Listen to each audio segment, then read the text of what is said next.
大家好，我係徐藥師，英國註冊藥劑師。今日想講一個好多香港人無論喺英國定香港都會遇到嘅問題，熱氣。我覺得呢個真係好多香港人喺英國都會問會遇到嘅問題，因為英國飲食好多時都比較油膩、重口味同炸嘢多，例如 fish and chips、burger 等，加上天氣乾燥，開暖氣真係好容易覺得上火同熱氣㗎。喺香港，你講熱氣，屋企人同藥房多數都即刻明白。但係你喺英國同 GP 藥房講 I am heaty， 多數人會一頭霧水。究竟英國有冇熱氣呢種講法嘅呢？老實講，英國醫療體系入邊係冇熱氣呢個診斷嘅。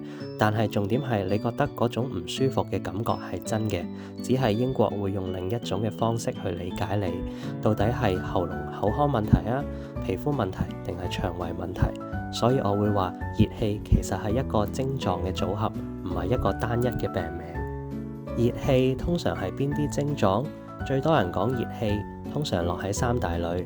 第一類口腔喉嚨，例如喉嚨乾痛、聲沙、口乾、口瘡、嘴唇乾裂、口氣。第二類皮膚，例如爆暗瘡、皮膚痕、濕疹翻發、出紅疹。第三類腸胃，例如便秘、胃頂住、胃酸、腹脹、口氣。咁熱氣多數係咩造成？點解會出現呢啲症狀？從西醫角度講，好多時唔係身體真係熱咗，而係因為幾個原因疊加出嚟嘅。第一，乾燥加飲水少，喺英國嘅冬天超常見。例如空氣乾、暖氣乾，加上飲水少，會令口、鼻、喉黏膜乾燥，分泌變得濃，於是你會覺得喉嚨痕、乾、痛。嘴唇乾裂、口乾都會變得更加明顯。同一時間，大便嘅水分少就更容易便秘，亦都容易覺得令人上火。第二，刺激或者發炎反應，捱夜、壓力、酒精、辛辣、煙、講嘢太多、凍風刺激都可以令到喉嚨或者皮膚出現發炎反應。所以你覺得食炸嘢、辣嘢就熱氣，好多時係因為刺激令到發炎反應更加明顯。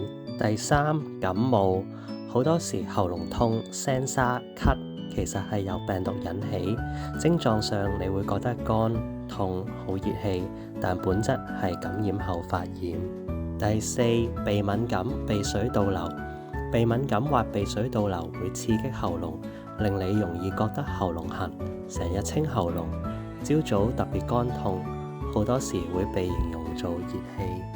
第五，胃酸倒流，胃酸上嚟刺激到喉嚨，亦都可以造成喉嚨痛、口苦、口氣甚至咳，呢個都係好多人覺得似熱氣上火嘅原因之一。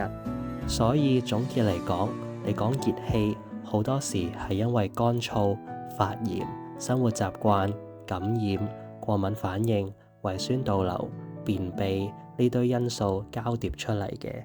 咁香港同英國點解處理熱氣嘅方法會唔同呢？我唔會話邊個啱同邊個錯，主要係思路上唔同。香港或者中醫嘅角度會偏向用體質去理解，會講清熱、涼茶、戒口同多休息。而英國西醫嘅角度，佢會問你具體係邊啲症狀，持續咗幾耐，有冇紅旗位，然後對症狀做處理同分流，例如係感染、過敏、乾燥、濕疹、胃酸定係便秘，需唔需要見 GP 定係藥房已經處理到。咁喺英國覺得熱氣要點樣同醫生講先最有效？重點係唔好淨係同醫生講 I am heaty， 你要講到你實際係邊幾種症狀，英國醫療先會快啲幫到你。例如你可以咁樣講：我喉嚨痛、口瘡維持咗幾多日？有冇發燒、咳？我皮膚痕、濕疹翻發喺邊個位？有冇用到咩新產品或者食到新食物？我便秘幾日一次大便？有冇屙血？我覺得胃酸倒流、口苦，係咪啱啱食完嘢嗰陣時更加嚴重？你講到呢啲，藥房或者 GP 就會即刻對到頻道，處理會快好多。最後提一提，咩狀況唔好當普通熱氣？如果你出現呼吸困難、吞唔到水、流口水、持續高燒、症狀急速惡化、嚴重過敏反應、屙血等，就唔好硬捱，建議用111分流或者求醫啦，緊急狀況就999。本影片只作醫療科普資訊，不構成個人醫療建議。如果你想睇更多關於英國醫療同用藥資訊，記得 Like、Share、Subscribe。我 YouTube 上有完整嘅播放清單，有咩問題歡迎留言問我，我會盡量解答。我係徐藥師，我哋下次再見。